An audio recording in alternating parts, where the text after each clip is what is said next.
Alright y'all, welcome back to the channel and to some more rifle testing. And we've definitely got a pretty interesting one today. And I've got a little bit of history with this kind of combo as well. So first up, for the rifle that we're going to be testing, I brought out my Remington Woodsmaster Model 750 Carbine. This is kind of like the newer variant of the old 7400s and 740s and stuff like that. It's a 750, but it's a carbine, so it's got a nice short 18.5-inch barrel on it. You don't see many of them with this kind of shorter barrel. Most of them, I think, are 20 or 22 inches, somewhere right in there. It's a 308, so pretty classic, deer rifle type of combo. Up on top is an old Loophole VX1 3-9x40. Very basic, plain duplex reticle. This was like one of my first original deer hunting rifles. I think I took my first deer with this gun when I was, I don't know, 7 years old, something like that. And I've taken a lot more stuff with it since. So an interesting little rifle. Some people like these, some people don't. Some of them like to jam, others don't. But it seems like this one tends to run pretty well as long as you have the proper magazine in it. I've got a couple different mags and some of them are good, some of them are not. I believe this is one of the good ones I've got, but if it jams, we know why throughout today's test anyway. So pretty interesting little rifle that can sometimes be a little picky. It likes some ammo and not others, so we'll see how it does with this particular stuff I've got today. But as for the rounds we're going to be running, I managed to find some of these in a small town local shop bargain bin. Some of the old Federal Premium Vital-Shok loads, but these ones are the 150 grain Nosler Ballistic tip loading, and on the back it says the box claim is 2820 for velocity. We're obviously not going to see that kind of number out of our 18.5-inch barrel, but I don't believe Federal makes any of these Vital-Shok loads anymore, and I don't even know if they load the Nosler Ballistic tip in their stuff anymore either. But what's interesting is that these were the original round that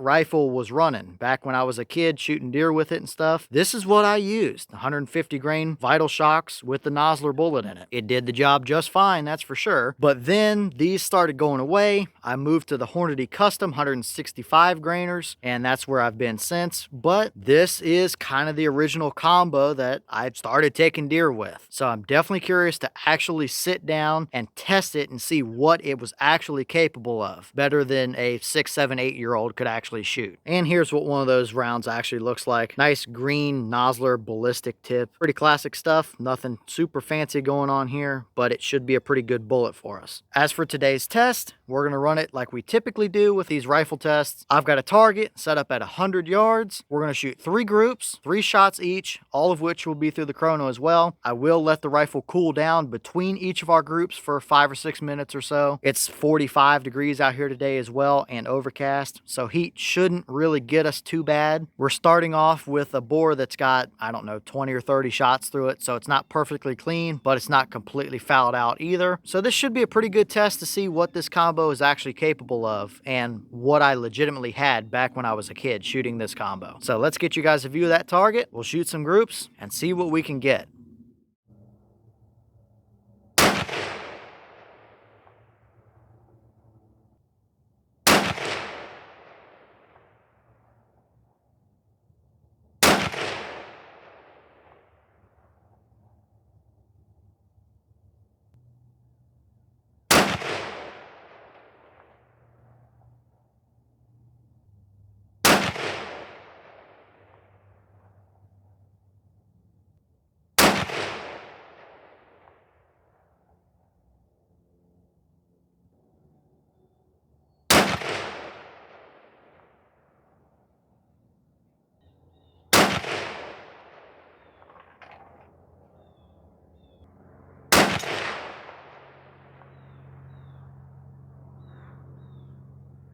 Alright, so we'll take a quick look through our chrono before we look at our target. The boss claim is 2820, however, we were not going to see that from our carbine length 18.5-inch barrel, but we were still getting some decent velocity out of them. Seems like 2600s or so. For a high, we had 2679. For a low, we had 2630. That gave us an average of 2651, so about 170-ish feet per second below their boss claim, with an extreme spread of 49 and a standard deviation of of 13. So at an average of 2651, that's perfectly fine for a 308 deer hunting gun all day long. Absolutely going to do the job. Here are your muzzle energies for 150 grainer at that velocity. Again, more than good enough, that's for sure. But I think we had a little different story going on over with our target and our accuracy. So let's go check that out and see what we got.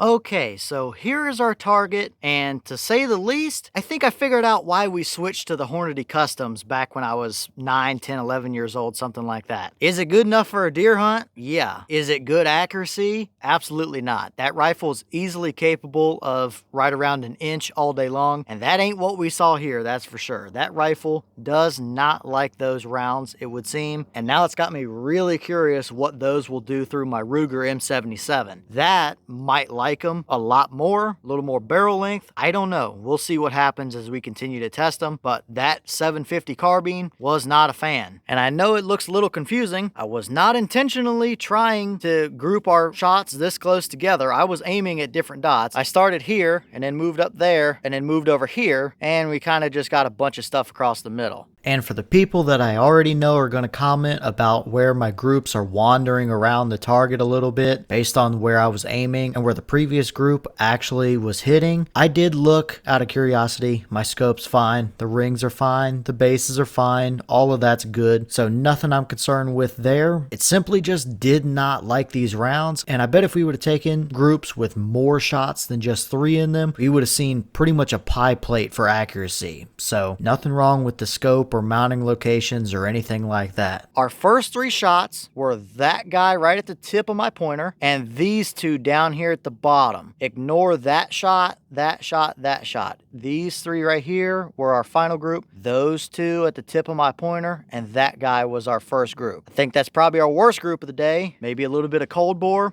I don't know. But it gave us a 2.90 inch spread, so almost 3 inches. Not exactly what you want. So we'll move over to our second group, which was these 3 vertical shots right here in a line. That is a little better, and that might actually be our best group of the day, although still not impressive to say the least. And we did indeed improve to 2.27 inches. So a little better, still not impressive though. Now for our final group, we had that bullet hole, and that bullet hole. So these 3 shots right here are what we had. I still think it's a little better than our first group, but I don't know that it's any better than our second one was. Yet again, still keeping probably over 2 inches, and not exactly what I want to see, that's for sure. And we're right back to 2.84 inches worth of spread there. I think it's clear to say that about 2.5 inches on average, plus or minus a little bit, is probably what we're going to be getting from this combo. Is it good enough for a deer hunt? Yes. Is it nearly as good as that rifle can shoot? Absolutely not. I've shot 1 inch or better groups with several different kinds of ammunition over the years from that gun. Apparently this is not one of them. It got me several deer when I was younger, but it is not a precision rig. Now, yeah, those rifles, the 740s, 7400s, 750s and stuff, they were kind of known for, you know, pie plate accuracy, good enough for a deer hunt type of deal. Some of them were really good, others were kind of not. Mine is a little picky. It likes certain ammunition, it likes certain bullet weights. Seems like 165 is really what it likes more than anything. So now I think it's worth trying these through my Ruger and seeing what happens, because I know they're good loading, they've got a good bullet. The Federal Vital-Shok stuff was good loads back in the day when they actually made them, so I don't know, just not the ideal combination. And again, I think I figured out why we switched to Hornadys after seeing this kind of a result, because they shoot way better out of my particular gun, that's for sure. So, little disappointing overall, but that's why you test different things and see what you can get, because different guns are going to prefer different ammo.